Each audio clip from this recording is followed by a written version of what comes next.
Hello everyone. Now we will look for the another topic, ions. Ions are nothing but called as charged particles, and these are the particles which are formed when an atom either loses an electron or it gains an electron.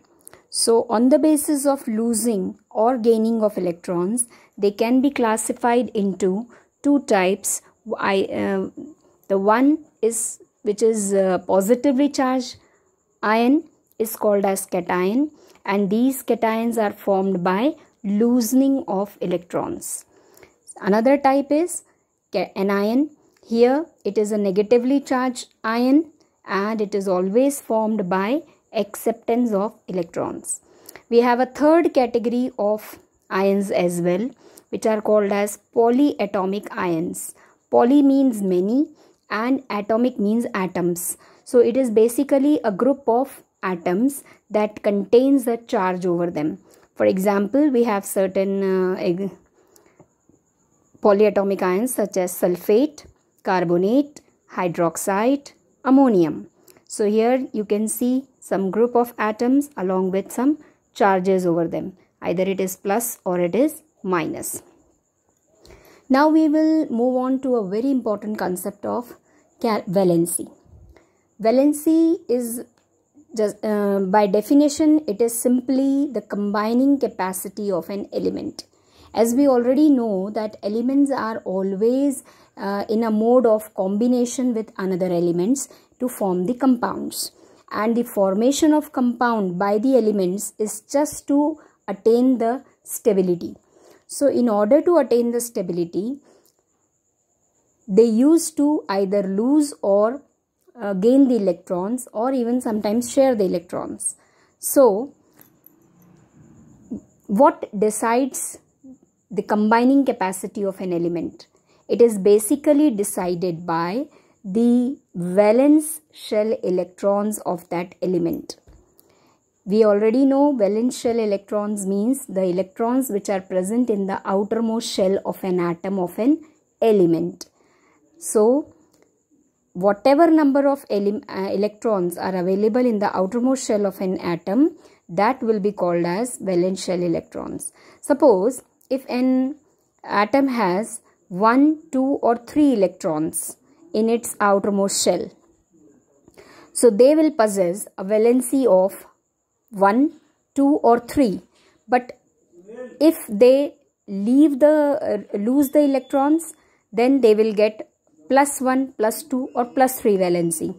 But if they accept 1 electron from some other element, or 2 electrons from some other element, or 3 electrons from some other element, they will get a minus charge before them. So this minus 1 valency, minus 2 valency or minus 3 valency will be determined by the acceptance of 1, 2 or 3 electrons respectively. Similarly, if any atom has 4 electrons in its outermost shell, then they will go for covalent bonding, that is what, sharing of electrons. Here, if an atom of an element has 5, 6, 7 or 8 valence electrons in its outermost shell, then in that case they will have, if suppose they have 5 valence electrons in their outermost shell, then the atom will have a valency of 3. How did we get this 3 valency? By subtracting 5 from the octet number, that is 8. So 8 minus 5, it will give the valency of that atom as 3. Similarly, if they have 6 electrons in their outermost shell, then 8 minus 6 will give the valency 2 of that particular. If it is 8 electrons, as it is in the case of noble gases, so they will have a valency of 0. So this way we can determine the valency of various atoms. Now on the basis of these valencies, whether they lose electrons or whether they gain electrons, we have a list of ions, cations as well as anions as well as polyatomic ions, and this list is compulsory for us to memorize, because it will help us to know the making of chemical formulas. Like +1 will have these many cations: ammonia, ammonium, lithium, potassium ion, copper ion, lead, silver, sodium. They all have +1, plus a single plus on them. That shows that they have lost one electron in order to become an ion. Same with barium, calcium, zinc, lead, copper and iron.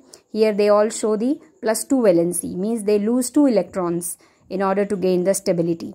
Here the thing is that copper shows a variable valency. It also shows along with copper, lead also, they show the variable valency. Here they are showing +1 valency also and sometimes +2 valency. Same with that of iron. Iron also shows 2 valencies. Sometimes it shows +2 valency and sometimes it shows +3 valency. So in these cases they all show. Chlorine, bromine, iodine, fluorine, hydroxide, bicarbonate, they also have -1 valency. Similarly, these all are polyatomic ions: carbonate, nitrate, nitrite, sulfate, sulfide, sulfide, oxide, nitride and phosphate. So this list of ions is very important in order to frame the ionic compounds formula. Now we will move on to the next very important section, that is how to generate a chemical formula of ionic compounds with the help of the cation, anion and polyatomic ions list. So if I say I have to know the formula of sodium chloride. So the moment I speak sodium chloride, I have to place the symbol of sodium along with its valency and chloride symbol along with its valency. Now once we have mentioned the valency, then we are going to crisscross the valencies of both the cations and anions. Now here in this case, when we are crisscrossing them, they both are having a same valency with opposite signs. So whenever the ions have similar valency with opposite charges, then that valency automatically gets cancelled and we never represent that number, whether it is 1 or 2 or 3 in the given formula. As in the case this one, here you can see NaCl is the formula. We are not representing 1 or anywhere, either with sodium or with chlorine. It is also another important rule that we never express the number 1 in the formula of any ionic compound. So for that case also, here it is that the 1 is not being mentioned. Otherwise, if suppose any cation has +2 valency or any anion has -2 valency, then automatically they both will get cancelled because of the similar valency and opposite charges, and that 2 number will also not get reflected in the formula. So the first rule that says that we never express 1 as a number in the formula of any compound. And another thing, if cations and anions have similar valencies with their opposite charges, then they automatically gets cancelled. Now another formula example is sodium sulfate. So here I have mentioned sodium with its valency, sulfate with its valency. Now when the valencies will be crisscrossed, as you can see here, 2 will come at the subscript of sodium and 1 as the rule it will not be represented in the formula. So overall we will get the formula as Na2SO4.